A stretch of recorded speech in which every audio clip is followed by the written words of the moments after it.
John chapter 13. हम जाएंगे यूहन्ना उसके 13वें अध्याय में।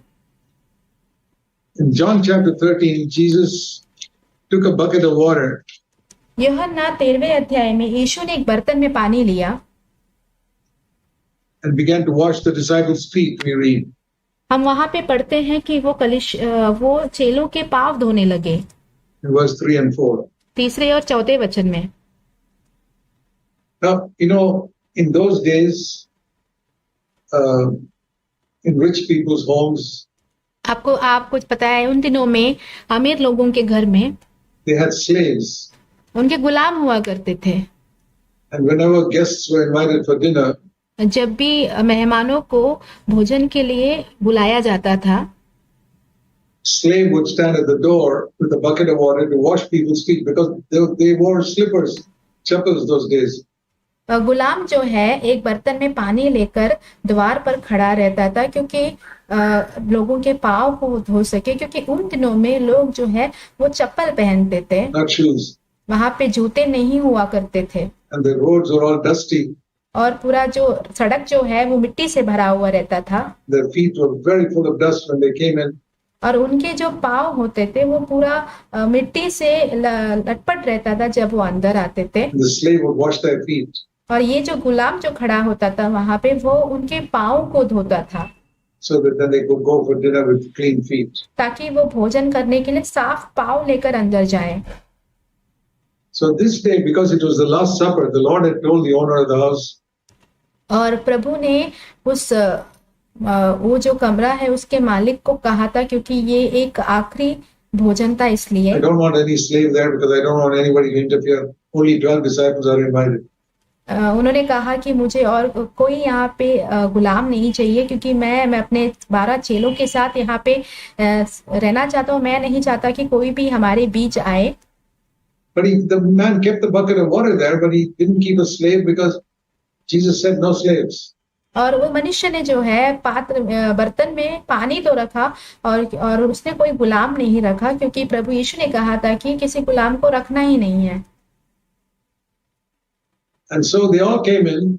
All the 12 disciples knew what the procedure is. और सारे चेले अंदर आ जाते हैं और सारे चेलों को पता होता है कि विधि कैसी होनी चाहिए। Somebody has to wash our feet किसी न किसी को तो हमारे पाँव को धोना है before we have our dinner. नहीं तो हम भोजन नहीं कर पाएंगे। And everybody's thinking, who's going to do that? और सारे लोग ये सोच रहे थे, अब ये कौन करेगा? No slave here. कोई भी गुलाम नहीं है। And Peter says, I am the leader. I'm not going to wash people's feet. पतरस ने कहा, मैं तो सबका नेता हूँ, मैं तो लोगों के पाँव नहीं धोऊंगा। John says, I am an influential man. I know the high priest. I'm not going to wash people's feet. यूहन्ना ने कहा, मैं तो बहुत बड़ा व्यक्ति हूँ, मैं महायाजक को जानता हूँ, तो मैं तो किसी के पाँव नहीं धोऊंगा। Matthew says, I'm a chartered accountant. I don't wash people's feet. मत्ती ने कहा कि मैं तो चार्टर्ड अकाउंटेंट हूँ, मैं तो किसी लोगों के पाँव को नहीं धोता हूँ। Everybody had an excuse. सभियों के पास बहाना था। Everyone. सभियों के पास। So Jesus says, I am the only one here. यीशु ने कहा, मैं अकेला ही एक हूँ There's यहाँ, no excuse. जिसके पास कोई बहाना नहीं। So he picked up the bucket इसीलिए यीशु ने बर्तन उठाया, and sat down बैठे and washed one by one. Even Judas Iscariot's feet. एक एक करके सबके पाँव को धोने लगे, यहाँ तक कि यहूदा इस्करियत का भी। He washed it. उन्हें धोया। Now, you know what he said after that? आपको पता है उसके बाद प्रभु ने क्या कहा? See, turn with me to John's Gospel, chapter 13, आइए हम जाएंगे यूहन्ना उसके verse 14. 13वें अध्याय के 4 वचन में। I, the Lord and teacher, washed your feet. You must wash one another's feet. यदि मैंने प्रभु और गुरु होकर तुम्हारे पाँव धोए, तो तुम्हें भी एक दूसरे के पाँव धोना चाहिए। Now try and understand the words of Jesus. यहाँ पे यीशु के वचनों को समझने की कोशिश कीजिए। What did he mean? उसका मतलब क्या था? Now, in some churches they do that. कुछ कलीसियाओं में लोग ये करते हैं। The Pope does that sometimes. Pope कभी-कभी ऐसा करते हैं। make people take off their shoes and socks. और लोगों को वो जूता मोजा जो है निकालने के लिए कहते हैं। Their feet are perfectly clean. उनके पाँव तो बहुत ज्यादा साफ रहते हैं। What are you going to wash? You're going to wash nothing to wash. वहां पे धोने के लिए कुछ भी नहीं है, तो क्या धोएंगे वो? There, those days the feet was dirty. उन दिनों में तो उनके जो पैर होते थे वो बहुत ही गंदे थे। So it's not a ritual तो ये एक रिवाज नहीं है that we wash people's feet. कि हम लोगों के पाँव को धोएं। The meaning is उसका अर्थ ये है, there's a dirty job to be done. एक गंदा काम है जिसे करना है। In those days, the dirty job was people's feet were dirty. Somebody has to do the dirty job. उन दिनों में जो गंदा काम ये होता था कि लोगों के पाँव गंदे हो जाते थे, तो किसी ना किसी को तो उनके पाँव धोने पड़ते थे। And Jesus died to himself, और यीशु स्वयं के लिए मरते हैं। took the bucket उन्होंने बर्तन लिया and did that dirty job. और प्रभु ने वो गंदा काम किया।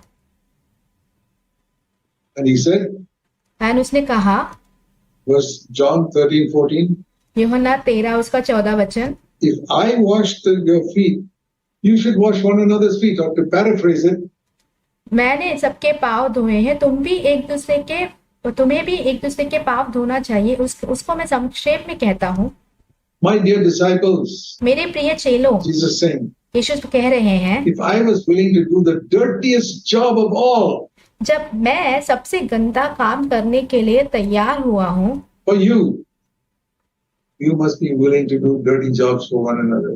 तो आप जो है एक दूसरे के लिए भी गंदा काम करने के लिए तैयार हो जाएं। Die to your dignity and your self-will. अपने स्वयं की इच्छा के लिए, सम्मान के लिए मर जाएं। Do the dirty jobs. गंदा काम करें। Clean the toilets. जाकर शौचालय को धोएं। I will never preach what I have not done. I मैं उस बात का प्रचार बिल्कुल भी नहीं करूंगा जो मैंने किया नहीं है। have done it in CFC. मैंने CFC में ये किया है And I'm ready to do it even now. और मैं अभी भी करने के लिए तैयार हूँ।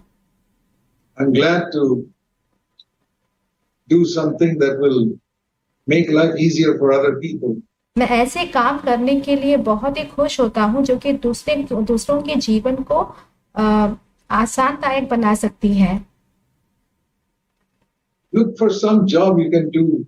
ऐसे कोई कामों को देखिए जो आप कर सकते हो। Sweep the floor. झाड़ू लगाइए। Clean up after the service is over. और जब सभा खत्म हो जाती है तो उसके बाद साफ सफाई कीजिए। There are so many ways you can do this washing of the feet. बहुत सारे मार्ग हैं जिसके द्वारा हम इस पाँव को धोने की सेवा कर सकते हैं। Doing some think of it, Lord, what can I do इसके बारे में सोचिए, प्रभु से पूछिए कि प्रभु मैं क्या कर सकता हूँ to wash people's feet here?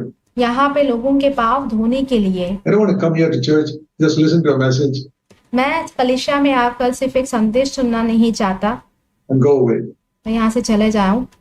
I want to wash people's feet. मैं लोगों के पाँव धोना चाहता हूँ। I want to do something for this church मैं इस कलीसिया के लिए कुछ तो करना चाहता हूँ that has done so much for me. जिसने मेरे लिए बहुत कुछ किया है। I want to volunteer मैं आगे आना चाहता हूँ अपने आप से to do the dirty jobs. सबसे गंदा काम करने के लिए। It may not be cleaning the toilets or हो सकता है ये शौचालय को साफ करना नहीं होगा, cleaning the floor after service. Maybe something else. या तो फिर झाड़ू लगाना या जमीन की साफ सफाई करना नहीं होगा, कुछ और हो सकता है। Go and ask the elders. जाकर प्राचीनों को पूछिए। Go and offer yourself. Say, I'm not very sure what I can do. I don't want to make a nuisance of myself.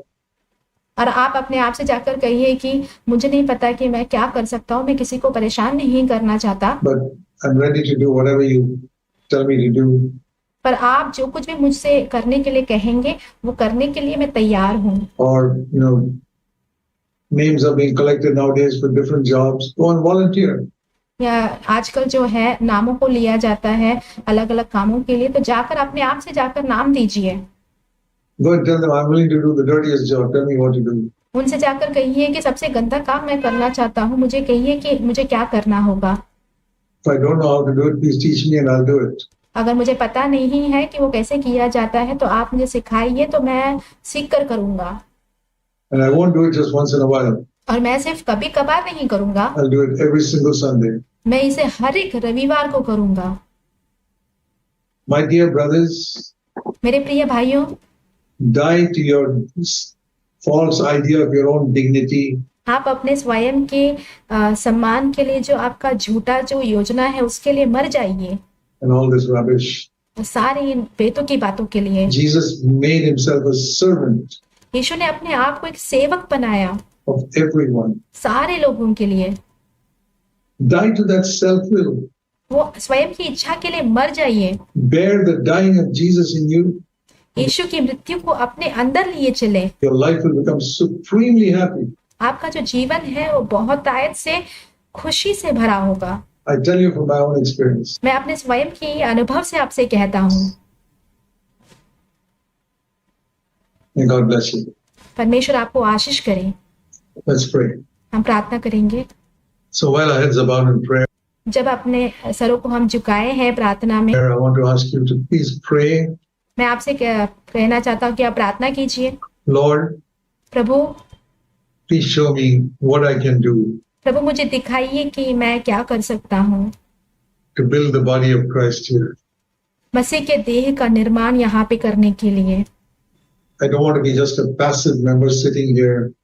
मैं ऐसा एक व्यक्ति बनना नहीं चाहता जो खाली वहां पे बैठा हुआ है, listening to messages and warming the chair and going home. सिर्फ वचनों को सुन रहा है और कुर्सी को गर्म कर कर वापस घर लौट जाता है। I want to do something, Lord, for you, प्रभु मैं आपके लिए कुछ करना चाहता हूँ, to serve these people who have served me. इन लोगों की सेवा करना चाहता हूँ जिन्होंने मेरी सेवा की है। Everybody here. यहाँ पे उपस्थित हर एक जन, You know, in the human body, आप जानते हैं एक मनुष्य के शरीर में every part does some function. हर एक अंग जो है कुछ ना कुछ काम करता है। And if you want to be a part of CFC, the अगर आप CFC के एक भाग बनना चाहते हैं body of Christ, जो कि मसीह की देह है, you must do something, तो आप कुछ तो ही करना होगा। some way in which you have to serve the body. कुछ किसी न किसी तरीके से इस देह की सेवा करनी है। Every member of the human body मनुष्य के शरीर का हर एक अंग serves the body in some way. शरीर की सेवा करता है किसी न किसी रूप में। You ask yourself in what way you are serving the body. आप अपने आप से ये प्रश्न कीजिए, आप इस शरीर की सेवा किस तरीके से कर रहे हैं। And go to the elders. फिर प्राचीनों के पास जाइए Go to one of the senior brothers and say, how can I help serve the body? और आपके जो बड़े भाई होंगे कलीसिया में उनके पास जाइए और पूछिए कि इस देह की सेवा में किस तरीके से कर सकता हूँ। It'll mean some inconvenience. ये आपके लिए असुविधाजनक हो सकता है, Be willing for that. पर उसके लिए तैयार रहिए Say, Lord, I want to bear the dying of Jesus in me. और कहिए कि प्रभु मैं यीशु की मृत्यु को अपने अंदर लिए चलना चाहता हूँ। God will help you. परमेश्वर आपकी सहायता करेंगे। Let us pray. हम प्रार्थना करें। Heavenly Father, स्वर्गीय पिता, I believe there are many sincere brothers and sisters sitting here today मैं विश्वास करता हूँ कि यहाँ पे बहुत सारे भाई बहन बैठे हुए हैं eagerly longing to do your will. जो कि यत्न से इच्छा रखते हैं कि वो आपकी इच्छा को करें। Sometimes they don't know what your will is. कई बार वो नहीं जानते हैं कि आपकी इच्छा क्या है। Help us, oh Lord, to understand what it means to suffer in the flesh, परमेश्वर हमारी सहायता कीजिए कि ये समझने के लिए कि शरीर में क्लेश उठाने का अर्थ क्या है, say no to our self-will, अपने स्वयं की इच्छा को नकारना क्या है, bear the dying of Jesus, to यीशु की मृत्यु को अपने देह में लिए चलना, deny ourselves just like you denied yourself, Lord Jesus. अपने आप को नकार देना प्रभु जैसे आपने अपने आप को नकारा था प्रभु यीशु। Please help every one of us to go this way. This is not a depressing message. और परमेश्वर पिता हम सारे लोगों की सहायता कीजिए कि हम इस मार्ग से होकर जाए। ये कोई निराशाजनक प्रचार नहीं है, It's the message of victory and triumph. ये जो संदेश है वो जय का संदेश है, where we make sure that the devil himself is under our feet. और जहाँ पे हम इस बात को निश्चित करते हैं कि शैतान खुद हमारे पाँव के तले है। Pray to be true in every one of our lives, Lord. Encourage us, we pray.